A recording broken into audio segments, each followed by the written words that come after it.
consciousness, the final frontier. These are the voyages into the universe between your ears. Our mission: to explore collective wisdom, seek out amazing secrets, and spread the message of personal potential.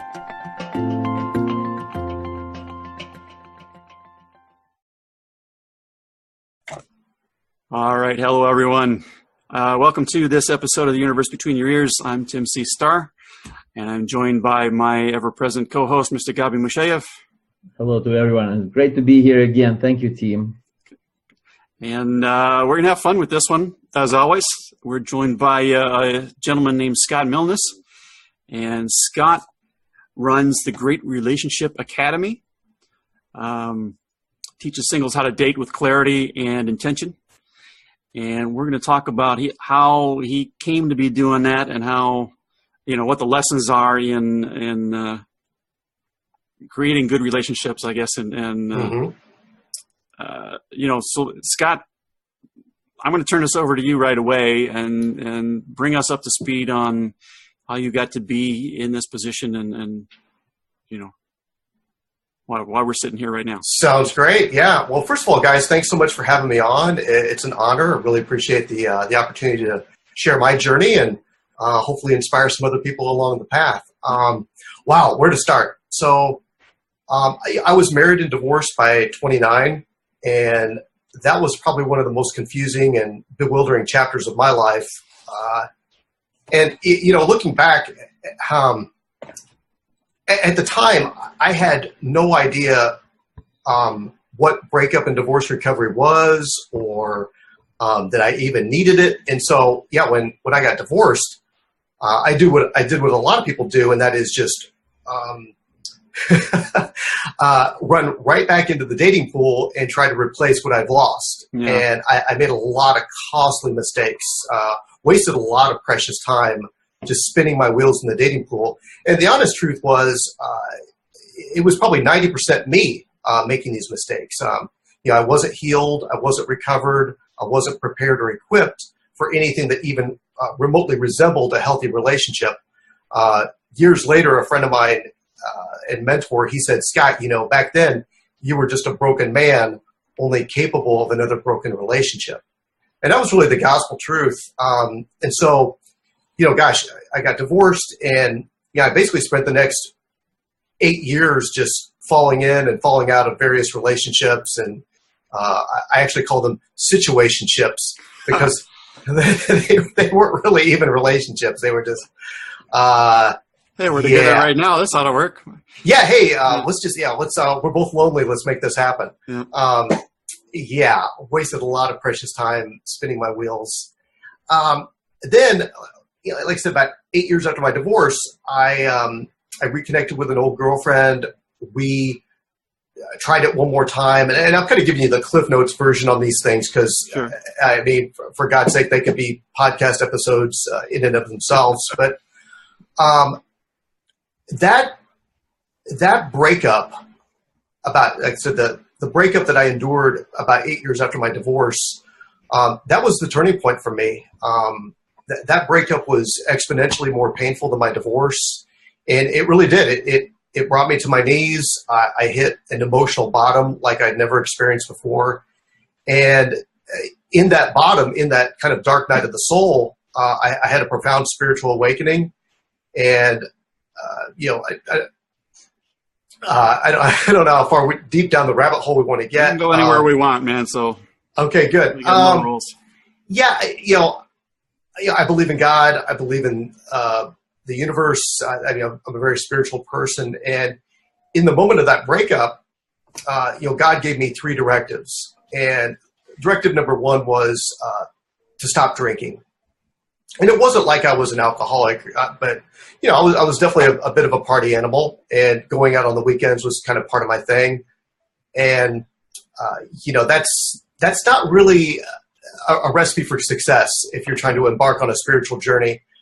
And so God made that very clear. Time to stop drinking. Number 2 was stop chasing women. Because, again, I was a broken man, only capable of another broken relationship. And so if being in a healthy long-term satisfying relationship was ultimately my goal, I had to take a break, almost like a fast. And so I embarked on that journey. And then the third directive was for me to stop spending money. And because that was what I'm describing here, guys, that those were kind of the main three ingredients of my medicine cabinet, in that when I was going through emotional heartache or turmoil, that's how I escaped it, was, alcohol, extraneous relationships, and just buying stuff that I didn't need with money I didn't have. Just anything to escape my current feelings. And of course, those things, I guess, kind of worked in the short term, the very short term, but there was no long-term satisfaction in any of that. So again, God made it very clear after that breakup that if I was ever going to get what I really wanted, and if I was ever going to achieve what he really wanted for me, I had to take a very, very different path. And so at that point in time, it involved sobriety, celibacy, and minimalism. From there, basically went back to school, took every class, read every book, attended every workshop, seminar, and sermon that I could find on, what is healthy love? What is it not? How do I tell the difference? Because first and foremost, I never wanted to be in that type of pain ever again. Sure. And secondly, I really wanted, and I really believed deep inside, that I was capable of a healthy relationship. I just didn't know what I was doing. Right. So, like I said, I was just very, very determined to rewrite that software program in my mind and learn how to do it the right way. So from there, that initial leg of my journey was about 3 years. After that, I'd say it was probably around the 2.5 year mark, I was like, okay, I'm ready to start dating again, ready to put myself out there. I feel like I've done a significant volume of work on myself. Well, let's give this another shot. And so through a lot of prayer and meditation, I got the green light and I got back out there. And, the universe always has perfect timing, but what blew me away was, okay, I'll share this whole story real quick. But so a friend of mine, he's like, hey man, why don't you jump online and try one of the paid sites? And so I jumped on eharmony, and it's so funny. They give you like three payment options. It's like, well, I guess there's 4 payment options. I don't know what it is now, but it was like 1 month, 3 months, 6 months, or a year.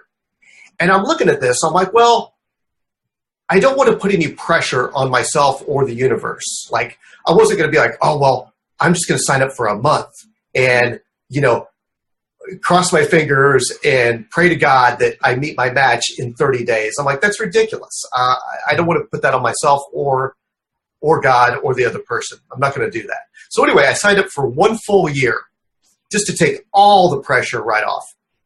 And 10 minutes later, you got the love of your life. Almost. I'd say maybe 8 weeks in. Yeah. And I'm going on all sorts of coffee dates, and I'm meeting all these different women. But yeah, about 8 weeks in, I met a very special woman, and bada bing, bada boom. I knew there was definitely something there, and yeah, we've been together for 9 years and married for 7 at this point. So. Yeah, and interestingly, eharmony did not give me a refund for unused membership. So, but it's all good. It all worked out great. It was an incredibly positive experience, and so now coming full circle, this is my full-time endeavor. It's my mission and calling is to teach other people, men and women both, how to really date with clarity and intention. So that we do the inner work in order to really attract and manifest the kind of quality relationships we know that we're truly worthy of. It's an interesting story. There's one of the pieces there was the giving up. You got to get to a place. Actually, this happens a lot. You got to get to a place where you don't feel like you need anymore whatever it is you've been chasing, right? And as soon as you get to that place where you don't really need it, it comes because you're not feeling that lack thing. 100%, man. It's just, I think there's something very spiritual about releasing and letting go of things that we think we have to have in order to later get what we really need. Yeah. And so I think that really is that kind of that minimalistic, that pruning process of just really taking a very cold and sober inventory of what's in our life and what really belongs, like what's really serving us. Yeah, very true. Well, a lot of it is just, sometimes it's giving up, and then other times it's you're doing inner work and you get to a place where you finally sort of realize, you don't really need this anymore. But I know a woman who's an acupuncturist, and we used to be in a networking group together, and it was a weekly group, and I don't know, out of 4 weeks in a month, she'd probably show up 2 or 3 with another story about, she did a lot of work with women's fertility issues. Mm-hmm. And it seemed like every week, man, she was coming in with another story. Oh, got another one's pregnant. Oh, another one's pregnant, and they'd given up. It was the same story over and over. They gave up on all of the in vitro and everything else they were trying to do and just said the hell with it. And she's coming in for acupuncture for some other reason. Mm-hmm. And suddenly they're pregnant. Yeah, it's, I think when and maybe this doesn't exactly match with what you just shared, although I completely love what you just shared. I think when we just strip down and we kind of metaphorically jump in front of the mirror and just strip naked and get down to bare essentials and release any attachments that are actually hindrances. Yeah, gosh, something magical happens. Like even in the physical realm, when we fast, taking a break from food, wow, we just get so much clarity from that. Hmm. Yeah, well, that attachments thing is, we go through life attached to so much stuff, Mm-hmm. And I got a ton of stuff sitting in the corner over here. Along the way, Scott, when you felt that you couldn't take any more pain, right, and you wanted to bounce off and start moving in a completely different direction, right? Were there people along the way or any other factors that helped you with this? Or were you like all on your own? Oh, no, man. That's a great question, Gabi. No, I didn't do any of that alone. So it was September 17th of 2006 at 12:32 in the morning. That's when I had my spiritual awakening. And quick story, I was actually in a bar when it happened. And I wasn't drunk, but I was out, having a few drinks and, just doing old behaviors, trying to meet some ladies and, just trying to distract myself from my pain. And, like I said, 12:32 in the morning on that date, I got hit like a crack of lightning. And so anyway, the next morning when I woke up, I reached out to a good friend of mine. He had been sober at that point for roughly 10 years. And he had really accomplished quite a bit in his life at that point through sobriety. He went back to medical school, graduated from medical school. He's really doing a lot of great stuff. So I reached out to him and I shared my experience. And he's like, wow, that's quite a gift you've just been given. What do you plan to do with that gift? And what he explained to me is like, Scott, a lot of people break addictions or they get a momentary reprieve. And he went on to build the metaphor that it's like, kind of, to paraphrase, he said like, getting struck sober is one thing, but staying sober is different. Or, in the case of my life, it's one thing to break up with an unhealthy relationship. It's another thing to stay broken up. Right. Mm-hmm. And so he's like, well, hey man, why don't you go to a meeting? And I knew exactly what he was talking about. He was talking about AA. And again, even though I didn't quote unquote think I was an alcoholic or that I met some type of imaginary description that I had for that, I had such a deep willingness to try anything. And so here I got this guy, a good friend of mine, who's been sober for 10 years and is actually winning at life, giving me some advice. And I'm like, okay, I'll go. And I'll never forget, I sat in my first meeting of AA, and I'm looking around the room and I'm seeing people that I felt were just like me, just like, okay, well, just normal people trying to do something different with their lives. And I heard something that changed my life. And it said that the only requirement for AA membership was the desire to stop drinking. And when I heard those words, I'm like, well, okay, I can get on board with that, because I liked it, because it wasn't like, well, you've got to meet all these criteria and you have to check all these boxes. And it was just like, hey, if you have the desire to stop drinking, please come back. And so I did. I did, under the advisement of my friend, I did 90 meetings in 90 days. Wow. And guys, I got to tell you, I mean, and this is just my experience, and people listening to this may have different opinions. They may have their own experience. All I can share is what my experience was and what worked for me. But for me, I never really had a problem with alcohol. I had a problem with dysfunctional, toxic relationships. But 9 times out of 10 or more, alcohol was the gateway drug that led me to that. So again, God made it very clear that if I was going to ever learn how to date with any form of intelligence, I had to quit drinking. And so, I quit drinking for, 3 years. And for me, that was sufficient for me to hit the reset button on how I viewed, basically how I viewed everything, whether it was women, my material possessions, alcohol, any of that. It was. Go ahead.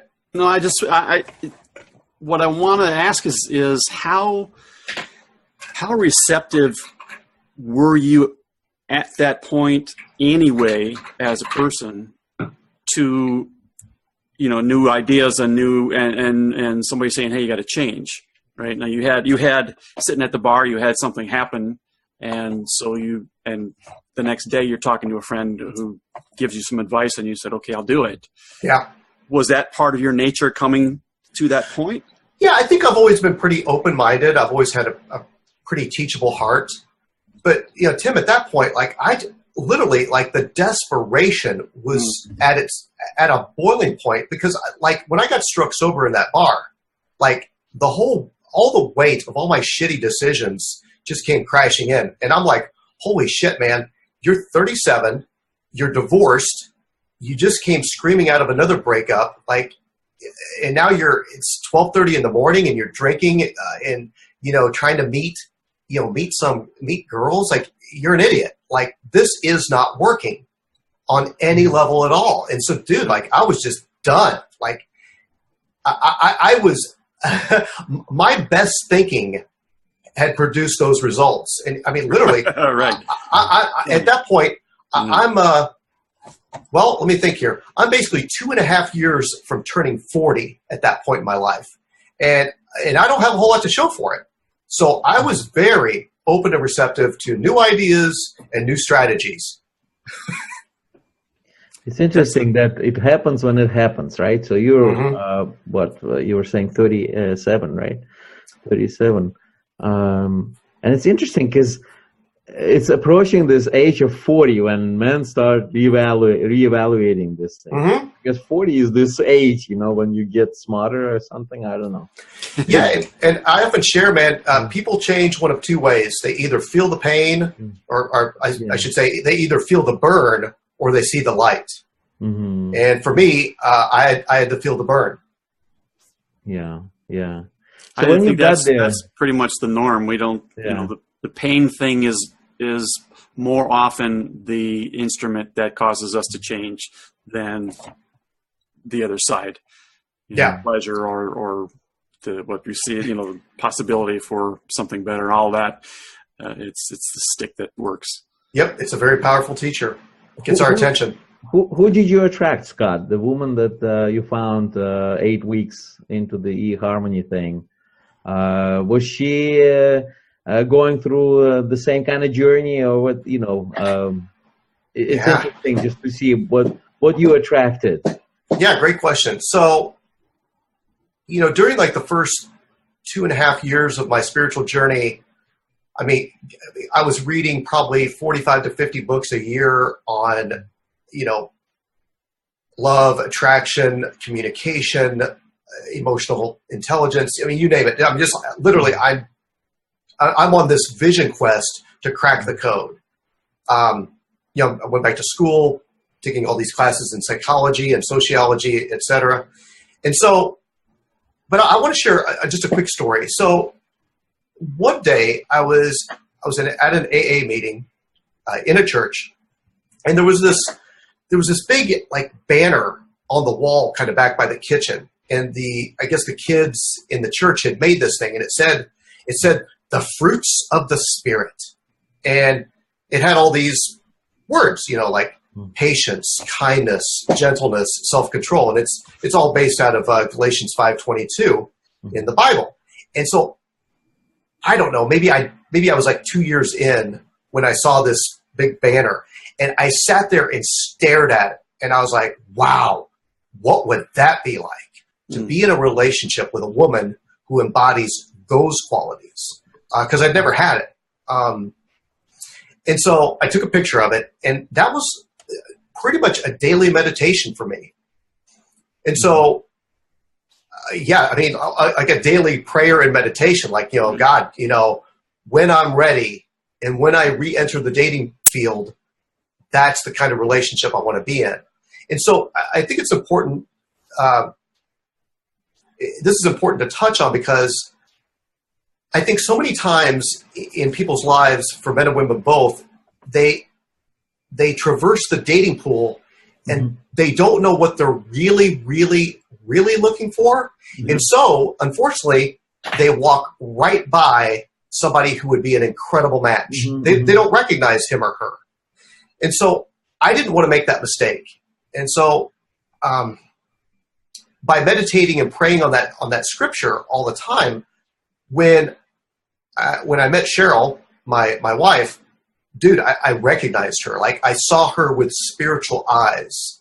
And I think, like, if I would have met her, and she and I joke about it, if I would have met her 3 years prior, I would have missed her. I would have, like an idiot, I would have walked right by her. Incredible. Yeah. And you know this, you realize this, right? And that makes it so much more valuable, right? Oh my God, I had to change to see you, right? I feel like she's a direct byproduct of all the deep work I did on myself to become prepared for a woman like her. Yeah. Now, Gabi, you had asked, like, was she on a similar journey as me? So check this out. Another prayer that I asked for was, I said, God, either bring me a woman who has done similar work, like some type of spiritual evolution or like internal cleansing or preparation, or by some unknown grace, she just never had to. And interestingly, my wife she just never had to. She's a good woman with a good heart that came from a good family, that she was always surrounded by good friends, like just all this common theme of goodness in her life. So unlike me, she never had to really do all the deep work.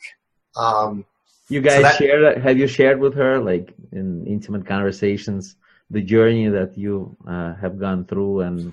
Some people don't think that they want to go there, and talk about the past challenges and stuff. Oh yeah, she knows all about it. Interestingly, when we first started dating, I was still involved in AA, and I told her about it, and I was nervous because I'm like, what's she going to say? What's she going to think? Is it going to spook her? Like, I don't know. And so I told her, and gave her all the backstory and the whole the whole 9 yards. And she was completely cool with it. She's like, wow, I think that, she's like, even excited about it. She's like, well, I think that's great that you're willing to work on yourself and you're willing to make all these changes. And it was, you know, of course, I was worried that it was going to be a negative thing, and it actually turned out to be a positive thing.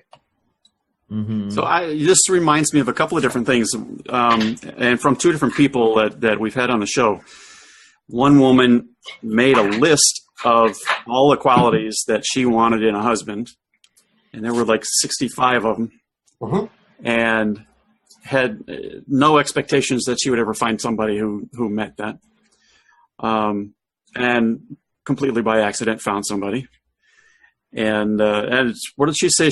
There were like two things on the checklist that he didn't meet, and she realized later that if he had those qualities, she would have been annoyed. Yeah. But the other, and so that goes to the idea of really being clear on what you're looking for, which is what you were just describing, right? Yeah, and being clear on the things that really, really matter. Right. I've worked with, we'll probably talk about it later, but I've been on this journey for, almost 12 years now. And at one point, I led one of the largest divorce recovery programs in the U.S. for about 5 years. Worked with hundreds of men and women going through full-blown divorces, failed engagements, painful breakups, you name it. And one of several common themes I saw were that these people had made erroneous life partner choices based on criteria that really didn't matter, all to the exclusion of things that absolutely matter. Like, relationships and marriages where like, oh, well, we have so much in common, and I love his sense of humor and all this other stuff. But when you really like put on the miner's helmet and turn on the light and you start going deeper, you're like, well, holy shit, like you really don't trust this person. And there are some glaring respect issues, like these core compatibilities that will show up, and they will be dangerous. So that kind of also goes in where I was going to go with this. The second piece of what I was saying is the theme that keeps on coming up in every conversation we've had with anybody where we're talking about two people having some kind of relationship.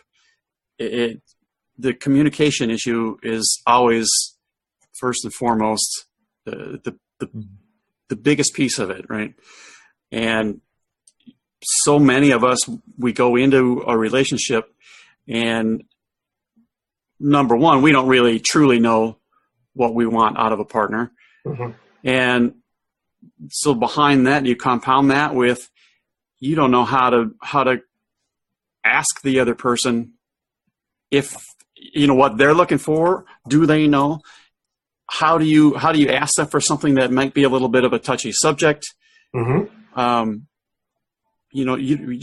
have no idea how to be intentional with our conversation even. So, yes. Sorry, get that out. Go ahead. I'm sorry, I didn't mean to cut you off there. You didn't. So it seems like it's got to be part and parcel of your work too. It is, like, right? So, but not everybody's going to be able to be completely wide open and upfront with everything. But I mean, that's got to be maybe that's a goal, or that's a, what I mean? It's, if you can't really truly be honest with the other person, you're never going to. Yeah, exactly. It's like, to me, it's the art of relationship, and it's the art of communication, because without clear, patient, loving, and kind communication, well, you really don't have a relationship, and you surely don't have a marriage. And so, like, one of the core aspects of my program within the Academy is phase one, we get incredibly laser focused on, who you are right now. It's a full-blown inventory, because what we're trying to do is take complete stock of, okay, where are you at right now? What's working? What's not working? Later, we figure out why it's not working, etc. step 2 is getting extremely clear on who do you want to become. Because for most people, they're not fully self-actualized. They're not fully evolved to the point where they're like at some degree of satisfaction. They're still stretching and growing and trying to attain something. So I want to really help them get clear on what is the gap between where you're at right now at whatever age or level of development or financial security or career. What does that look like right now versus what is this dream and vision you have for your life independent of a romantic relationship? Because you guys have probably seen this too. I've seen so many people, they're like, I don't want to be single. I want to be in a relationship. Let's fix that. And I'm like, well, I get that, but if you just saddle up your backpack and your hiking shoes and you go hunting for love without knowing those other 2 key pieces, you're probably going to choose unwisely. And when you get into a relationship, you're probably not going to know how to behave, how to really care for and nurture that relationship to the point of a lifelong legacy marriage. So that's a big part of my work. Okay, we need to take a break here for a minute, but so when we come back, what I'd like you to address is what you were talking about. Somebody who wants to fix the relationship. I want to be in a relationship. Let's fix that, right? That's an outward focused perspective. It's out there, and the real work is inside. To become what you said earlier, you got to become the person that is basically is attractive to the person you want to attract, right? Amen. 1,000%. So let's talk about that when we come back. Awesome. Sounds great. Hi, this is Tim Starr. Thanks for joining me and Gabi on the universe between your ears. We really appreciate you taking the time to hang out with us for a little while. And we'd like to see you again. So be sure to subscribe wherever it is you're consuming the podcast from, whether it's YouTube or Stitcher or iTunes or whatever the hell else is out there. We want to see you again. We also want to hear from you. So let us know what you think of each episode. Let us know if you've got an idea for a future episode that you think would be just killer. Absolutely, let us know. All right? Thanks again, and we will see you next time around.